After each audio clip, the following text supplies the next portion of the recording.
for a friend. How do you say sorry for a lie that went viral? Okay, let's get into it. This image went viral and headlines around the world blamed Israel. There is no doubt that this child is suffering, but not from starvation. He's suffering from cerebral palsy. And when that came out, the New York Times issued this half apology. Except they didn't post it on their main account with 55 million followers, but to this account with only 89,000 followers.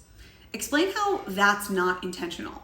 So the New York Times publishes this huge story meant to appeal to the masses with the very familiar imagery of the Virgin Mary and baby Jesus. Either the journalists didn't ask the right questions or didn't care, but the point was to make this child the face of starvation, and all of the headlines blamed Israel and ran with the story so quickly. Again, there's no denying that this child is suffering, but it's very exploitative journalism with the sinister intention of making Israel look bad. After the revelation came out that this child was suffering from cerebral palsy, it took the New York Times days to retract. And apparently behind the scenes, it took a lot of arm twisting to get even this pitiful half apology to happen. But of course, an apology will never get as much coverage as the original story did. We saw this image and had questions, but independent investigative journalists did more of the dirty work than the prestigious reporters at the New York Times ever did. For the New York Times, telling this story, even if it's a half-truth, is more important. And that's an agenda if I ever met one. And even though the New York Times' half apology is the bare minimum, there are tons of other news outlets that still have not apologized.